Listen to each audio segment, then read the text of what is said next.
Muchos hemos visto cantidad de vídeos que nos enseñan a aplicar los modos de fusión a nuestras imágenes, creando cosas chulísimas, ideales para crear efectos o texturas increíbles, corregir colores, iluminar, oscurecer e incluso integrar diferentes imágenes en unos pocos clics. ¿Pero realmente sabemos qué estamos haciendo? En este vídeo vamos a analizar los modos de fusión, qué son, en qué categorías se desglosan, cómo funcionan y todo ello con ejemplos básicos que nos ayudarán a sacarle el mayor partido a esta herramienta, ya seas fotógrafo, diseñador o ilustrador. Pero exactamente, ¿qué son los modos de fusión? Básicamente, son una herramienta que nos permite controlar cómo los píxeles de una capa superior interactúan con los píxeles de las capas inferiores. Es como si dijeras, no solo quiero que esta capa sea transparente, sino que interactúe con las capas inferiores de cierta manera. ¿Dónde las encontramos? Cuando seleccionamos una capa, se nos activa la barra de modo de fusión. Esta barra la encontramos en la parte superior de la ventana de capas y si activamos este desplegable, vemos todas las opciones de fusión que tenemos a nuestro alcance. En total tenemos 27 modos distintos en los que podemos combinar los píxeles, pero no os preocupéis porque acabaremos dominándolos todos. Lo primero es conocer que entre ellas existen unas líneas divisorias. Estas líneas nos ayudan a catalogar y encontrar mejor la fusión que necesitamos en ese momento y sería algo así. Los primeros dos modos forman parte de la categoría normal o sin fusión. Estos dos modos nunca mezclan los píxeles. Los siguientes 5 modos entran en la categoría de oscurecer y actúan comparando los píxeles y manteniendo o intensificando los píxeles más oscuros, por lo que el color blanco lo excluye de esa fusión, creando un resultado final siempre más oscuro. Y estos 5 modos de aquí hacen el efecto contrario. Entran en la categoría de aclarar. Comparan los píxeles manteniendo o intensificando los píxeles más claros, por lo que excluye de la fusión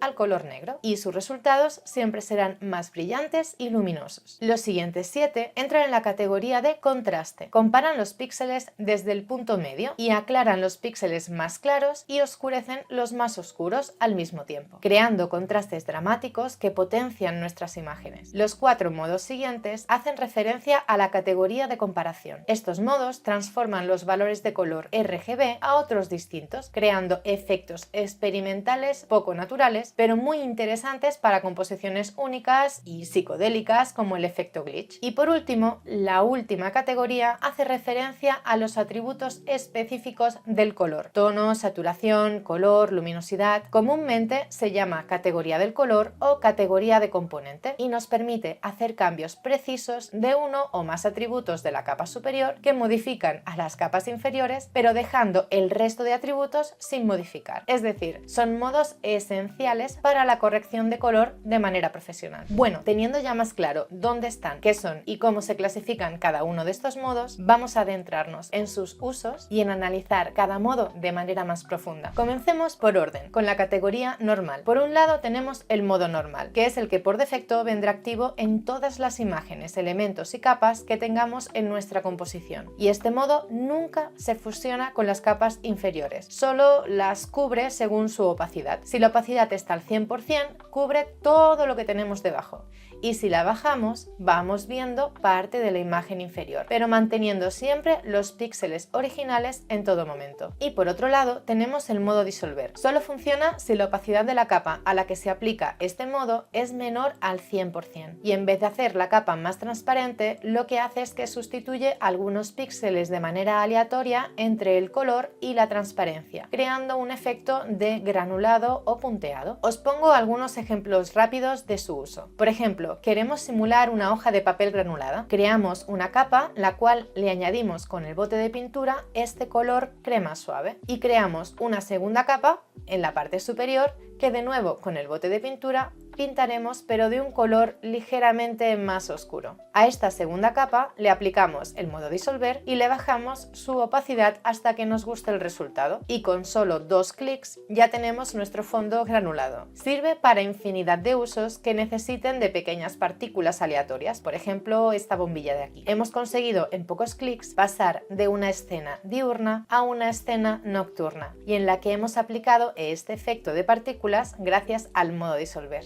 Ya tenemos claro que los dos primeros modos no fusionan los píxeles. Simplemente podemos ver los píxeles que hay debajo gracias al grado de opacidad. Estos se pueden ver de manera uniforme en el caso del modo normal o bien de manera granulada o efecto pixelado en el caso del modo de disolver. Ahora toca analizar en profundidad los modos de las categorías de oscurecer y aclarar. Pero antes vamos a ver qué es eso de que no podemos ver el color blanco en los modos de oscurecer o no podemos ver el color negro en el caso de los modos de aclarar y por qué nos es muy útil eso. Un ejemplo muy común entre diseñadores es que nos pueden llegar a pedir que incluyamos en una publicidad como esta el logo de la empresa y, como no, nos la envían en formato JPG, es decir, con fondo. Aquí los modos de fusión nos salvarán la vida y que sean logos en blanco y negro puro nos van a facilitar mucho el trabajo. Os explico cómo. Seleccionamos el primero, el logo en negro con el fondo en blanco. Sabemos que los modos de la categoría de oscurecer excluyen el blanco, pues vamos a probar. Si cambio el modo de la capa del logo de normal a oscurecer, vemos que con un clic hemos creado la ilusión de transparencia. Esto se debe a que este modo compara la capa a la que está vinculada con el resto de las capas inferiores y mantiene los píxeles más oscuros. Por eso hemos creado la ilusión de transparencia. Y en el logo inverso, pues haremos la prueba, pero en la categoría inversa, cambiando de normal a aclarar. Y vemos que ocurre exactamente lo mismo. Hemos creado la ilusión de transparencia, ya que los modos de aclarar comparan entre la capa del modo y las capas inferiores cuáles son los píxeles más claros y esos son los que mantendrán. Por eso el logo en blanco permanece, pero el negro del fondo ha desaparecido por completo. ¿Y si somos ilustradores, en qué nos ayuda esto? Pues precisamente la misma idea. Imaginaos que hemos hecho un dibujo genial en nuestra hoja de papel. Le hacemos una fotografía y la pasamos a Photoshop. Cargamos nuestro dibujo y para que haya un mayor contraste entre el blanco del papel y las líneas del dibujo, vamos a añadirle el ajuste de blanco y negro, el cual para este ejemplo vamos a llevar todos los colores al blanco, y un segundo ajuste de brillo y contraste para intensificar un poco más el color blanco con el color negro de las líneas. Ahora solo tenemos que seleccionar todas las capas y unirlas con Control E o Comando E y así obtenemos nuestro dibujo. Ahora creamos una capa nueva y pintamos en esta capa, pero si lo hacemos con la capa por encima del dibujo perdemos las líneas y si llevamos la capa por debajo perdemos el color, puesto que el fondo del dibujo nos impide ver lo que hay debajo. Pero si a la capa del dibujo le aplicamos el modo multiplicar, de repente podemos ver que podemos pintar de color a nuestra chica y sin perder las líneas de boceto, con lo que es un truco muy útil si queremos pintar respetando nuestras líneas de boceto y sin tener que optar por eliminar el fondo. Por tanto, a grosso modo, si lo que quiero es aumentar las sombras, ocultar partes claras o estoy trabajando con una imagen de fondo bastante clara, lo que usaremos normalmente serán los modos de la categoría oscurecer. Si por el contrario queremos aumentar la luminosidad o el brillo, queremos ocultar partes oscuras o estamos trabajando sobre una imagen bastante oscura, utilizaremos los modos de la categoría aclarar. Entendido entonces las formas de trabajar de cada categoría, vamos a adentrarnos un poco más en cada modo, puesto que cada uno tiene un resultado diferente. Para entenderlo mejor, vamos a poner varios ejemplos para que todo sea más visual. Tenemos una imagen principal y otros 4 elementos. La propia imagen clonada, una textura blanca y gris, otra de color gris muy oscuro y una cuarta de color azul intenso con algunas marcas de color blanco. Veamos cómo actúa cada modo de fusión en la imagen original según la capa que tengamos activa. Oscurecer. Compara ambas imágenes y selecciona el canal más oscuro de cada píxel. Es decir, sabemos que el color más oscuro es el más cercano a cero. Por tanto, si tenemos en el mismo lugar un píxel en la capa de fusión con los siguientes valores de color y en la capa inferior en el mismo lugar el píxel tiene estos valores, este modo tomará los valores más oscuros, siendo estos de aquí, creando para ese píxel un color nuevo, pero siempre más oscuro que los originales que lo conforman. Es por eso por lo que en la imagen duplicada no vemos ningún cambio, ya que ambas imágenes comparten los mismos píxeles. Pero en el caso de la capa de blanco y gris, ya vemos que el color blanco ha desaparecido por completo y el gris se encuentra presente en todas aquellas partes que son más claras, pero desaparece en lugares más oscuros como en las hojas e interactúa de manera sutil con los colores intermedios de las flores. En el caso de las dos capas más oscuras, la imagen de fondo prácticamente ha desaparecido, ya que los píxeles son mucho más oscuros que en la capa original y solo han quedado intactas algunas partes oscuras, ya sea de la cámara o algunas partes de las hojas y pétalos sueltos, pero de un color oscuro distinto al original. Probemos ahora el segundo modo, multiplicar. Este modo multiplica los píxeles haciéndolos más oscuros, pero de una manera sutil, manteniendo el detalle de la imagen y creando sombras suaves y muy realistas. Como todos los colores van del 0, que es negro puro, al 1, que es el blanco puro, cualquier color que multipliquemos siempre será más oscuro, por lo que este modo es muy útil para oscurecer, aplicar texturas y crear sombras sin perder detalle. Si vemos en la imagen duplicada, ya vemos cómo se ha aumentado la intensidad de los colores, creando un mayor protagonismo a las sombras y a los detalles, perdiendo el brillo de las hojas y la flor. En el caso del blanco y gris, aun siendo algo más oscura la capa de gris que en oscurecer, se puede apreciar que toda la textura está sobre el original, tanto en las partes claras como en las partes más oscuras, ya que al multiplicarse todos los píxeles se mantienen visibles. Y lo mismo ocurre en las dos capas más oscuras. Tenemos la información total de ambas capas, pero de manera más oscura. Apliquemos ahora subexponer color. Este modo usa una fórmula matemática específica que logra intensificar los oscuros según el color de la capa superior, creando un oscurecimiento muy agresivo y aumentando la saturación del color base, creando un look quemado. Es un modo muy usado para dar un toque cinematográfico, vintage o para efectos tipo grunge o póster. Podemos observar el cambio radical en la imagen duplicada, observando cómo el color ha quedado totalmente saturado en las hojas y en los pétalos de color, e incluso el negro ha quedado mucho más intenso. En cambio, en la imagen de blanco y gris, el color, al ser más claro, se mantiene como un efecto velado sutil sobre la imagen, afectando levemente al color. Por el contrario, en nuestra capa de gris oscuro, vemos cómo se potencian los rojos en las partes más claras y cómo se oscurecen las áreas más oscuras, como las hojas o la cámara, hasta casi desaparecer. Y en nuestra capa de color azul, se potencian los colores rojo y azul en todos aquellos píxeles más claros, creando un resultado muy distinto al anterior. Subexposición lineal. Funciona parecido al anterior, pero actuando de manera mucho más leve en ese contraste, con lo que respeta mejor las sombras y oscurece de forma más agresiva, pero de manera más homogénea. Aquí os voy a mostrar la comparativa entre un modo y el otro. En la imagen duplicada, subexposición lineal respeta algo más las sombras dentro de la flor y que le ha dado algo de más contraste también a las áreas claras, unificando un poco más la intensidad del color. En la capa de blanco y gris, el color gris toma mayor protagonismo que si la comparamos con subexponer color. Esto se debe a que la subexposición lineal no es tan extrema como en subexponer color y trabaja también con los tonos medios. Y en el caso de las capas más oscuras, ya sea en el gris oscuro o en el azul, los colores se mantienen saturados, pero en sus versiones más oscurecidas y no tan brillantes. Por último, en el modo más oscuro, podemos decir que es el único que hace una comparación absoluta. No hace ninguna mezcla como los anteriores, simplemente compara la luminosidad total de cada píxel y elige el píxel de la capa que sea más oscuro. Es ideal si quieres un resultado limpio, sin mezcla alguna, como cuando haces un collage, máscaras o recortes, y quieres que se mantenga el color más oscuro intacto. Si vemos las comparativas, la imagen duplicada se mantiene intacta, puesto que los píxeles de la capa de fusión y los de la imagen son los mismos. En el caso de la capa de blanco y gris, vemos como el gris queda integrado de una manera similar al modo oscurecer, pero si los comparamos, podemos ver que en el modo oscurecer aparece mayor porcentaje de píxeles grises en las flores que en el modo de color más oscuro. Y el cambio más evidente lo encontramos en las capas de fusión más oscuras, en las que podemos ver que solo unos píxeles de color de la imagen original son más oscuros que la imagen de fusión y son los únicos que se pueden ver. Como podéis ver, los diferentes modos, a pesar de compartir la misma categoría, tienen resultados diferentes y esto nos da la posibilidad de crear combinaciones muy concretas. Pero ojo, todos los ejercicios los hemos realizado con la opacidad y el relleno al 100% para poder ver en todo su esplendor cada una de las diferencias entre los distintos modos de fusión, pero rara vez trabajamos con estos valores. Normalmente solemos adecuar la intensidad de la fusión a la imagen original para que ésta no se vea tan artificial, pero esto ya es criterio de cada artista. Y si no tenéis claro cuál es el modo que mejor os funciona, podéis usar el atajo de teclado Shift más o Shift menos cuando tengáis seleccionada la herramienta de mover y así podéis moveros de manera rápida por el desplegable de los modos. Eso sí, en mi teclado este atajo solo funciona para el teclado numérico. En el teclado estándar me funciona con Shift 0 y Shift menos. Espero que le estéis cogiendo el ritmo a esto de los modos de fusión y si os está gustando no dudéis en suscribiros y darle a la campanita para seguir aprendiendo cosas como cómo funcionan los modos de aclarar. Los modos de aclarar funcionan igual que los modos de oscurecer, pero en su sentido inverso. Veamos. Tenemos de nuevo 4 capas que usaremos de ejemplo sobre la imagen original. Tenemos la capa original duplicada, una de fondo negro con destellos de color, otra con un fondo negro con una nebulosa de color rojo y una última compuesta de manchas de color azul oscuro. Comencemos la fusión. Primer modo, aclarar. Este compara ambas imágenes y selecciona el canal más claro de cada píxel. Es decir, sabemos que el color más claro es el más cercano a 255. Aplicando el ejemplo anterior, si tenemos en el mismo lugar un píxel en la capa de fusión con los siguientes valores de color y en la capa inferior en el mismo lugar el píxel tiene los siguientes valores, este modo tomará los valores más altos, creando para ese píxel un nuevo color, pero siempre más claro que los originales que lo conforman. Es muy útil para crear composiciones con fondos claros o para fusionar imágenes con cielos o degradados de color. En el caso de la imagen original no vemos ningún cambio, ya que ambas imágenes comparten los mismos píxeles, pero para la imagen de los destellos vemos cómo se oculta totalmente el negro, dejando ver solo los destellos de color. La imagen de la nebulosa refleja todo su color en las áreas más oscuras, pero en los lugares más claros, como son la piel de la chica, esta desaparece por completo. Y en la última imagen sí que podemos observar cómo en algunos puntos los píxeles se contraponen y cambian de color, siendo este un color más rosado, pero siempre más claro que el color original de ambas imágenes, desapareciendo el color por completo en aquellas áreas más claras como la piel o la mayor parte del cabello. El segundo modo se llama trama. Este modo multiplica los píxeles haciéndolos más claros, pero de una manera sutil, manteniendo en todo momento el detalle de la imagen. Ya sabemos que todos los colores van de 0, negro puro, al 1, blanco puro, y cualquier color que multipliquemos siempre será más oscuro, pero esta fórmula cambia, se encuentra invertida, con lo que si aplicamos el mismo ejemplo anterior, el resultado obtenido será más claro, por lo que este modo es muy útil para que las zonas claras se vuelvan aún más brillantes. Es muy útil para añadir resplandores, efectos de luz o atmósferas sutiles. Si vemos cómo queda nuestra imagen duplicada, vemos cómo recuperamos mucha iluminación. Nos es muy útil si necesitamos recuperar partes de la imagen que hayan quedado oscurecidas en exceso. En el ejemplo de los destellos, vemos cómo siguen teniendo mucho protagonismo, pero nos permiten ver tras ellas elementos que en el modo aclarar no nos permitían, creando una composición mucho más integrada. En la capa de la nebulosa vemos que esta posee toda la información, aclarando y fusionando todas las áreas tanto en las zonas oscuras como en las claras, unificando toda la imagen de manera sutil. Y en la imagen de las manchas el mismo efecto, respeta por completo el color y el total de las manchas, incluyéndolas de manera suave sobre la chica. El tercer modo es sobreexponer color. Aclara aumentando el contraste de la saturación con los tonos claros, haciendo que las zonas claras se vuelvan muy vivas y brillantes, y las oscuras apenas cambien. Es ideal para efectos brillantes como colores intensos, ya sean reflejos de metal o de agua. Aplicado en la capa de la propia imagen, vemos cómo los colores más claros de la piel y el cabello intensifican el color de manera exagerada, creando un mayor dramatismo entre la chica y el fondo. En el caso de los destellos ya no funcionan tan bien, puesto que aquellos elementos que no tengan un color sólido se pierden en la imagen del fondo. Pero en la capa de nebulosa podemos ver por qué es tan útil para los reflejos o efectos brillantes, ya que podemos apreciar cómo potencia el brillo en las áreas más claras de la imagen, omitiendo por completo el color en las áreas más oscuras, tal cual se refleja en el brillo, por ejemplo, del metal. Y para la imagen de las manchas azules vemos una integración luminosa con efecto de reflejo con la misma idea que en el ejemplo anterior, marcando un exceso de luz en las áreas más claras y tonos más intermedios en las zonas más oscuras de la imagen de la chica. Sin embargo, sobreexposición lineal lo que hace es sumar los colores de forma matemática, pero no tiene en cuenta el contraste, por lo que suele ser un modo que tiende rápidamente al blanco. Es muy útil para crear efectos de luces puras e intensas como neones, focos, fuego y brillos exagerados en general. En el caso de la imagen duplicada, vemos que la chica sigue quedando sobreexpuesta a la luz, pero no tan quemada como en el ejemplo anterior, siendo un aclarado más uniforme incluso en las áreas más oscuras. En el caso de los destellos, vemos que tiene un efecto parecido a trama, en el que tenemos toda la información de los mismos, pero incluso obteniendo un degradado más suave. Además, podemos ver en la parte del cabello que este queda más luminoso que en trama, haciendo visible imposible la interacción de la luz sobre la chica. En la capa de nebulosa, el efecto es impecable para esas composiciones en las que queramos añadir una atmósfera con mucha luz, ya que añade todo el color y el brillo creando un look mágico. Y obtenemos el mismo efecto en la capa de manchas, muy parecido al resultado de modo trama, pero con las áreas claras mucho más aclaradas. Y por último, el color más claro, que como su contrario usa una comparativa de luminosidad del color de cada píxel y muestra siempre el píxel más claro, sin mezclar ni suavizar, con lo que el resultado será más cortante y rudo. Pero es muy útil si quieres un resultado limpio, sin mezcla, como cuando haces un collage o si usas máscaras o recortes y quieres que se mantengan el color más claro e intacto. Como en el caso anterior, si usamos la misma imagen como fusión, no vemos ningún resultado, ya que al compararse los mismos píxeles da el mismo resultado. En el caso de los destellos quedan totalmente opacos y con áreas dentadas entre el destello y la imagen del fondo, y no funciona nada bien en este modo. Un caso similar lo encontramos si fusionamos la capa de la nebulosa, en la que la luz se ve solo en las áreas más oscuras y la piel de la chica aparece prácticamente limpia de textura. Y en la capa de manchas azules tiene un efecto similar, pero muy interesante a la hora de crear un collage o hacer cambios o recortes concretos. De hecho, ya que estamos con los ejemplos de la categoría aclarar y tengo esta imagen de la chica con unas gafas de color negro, os voy a enseñar que no solo podemos hacer cambios globales, sino también concretos. Por ejemplo, imagina que quiero cambiar el color de la montura de las gafas, las cuales seleccionamos con ayuda de la herramienta de selección rápida y la herramienta de lazo para terminar de incluir o excluir las partes de la selección. Una vez la tengamos seleccionada, seleccionamos la capa que queremos aplicar como color a las gafas y le añadimos la selección como máscara de capa. Y a esta capa le añadimos el modo de fusión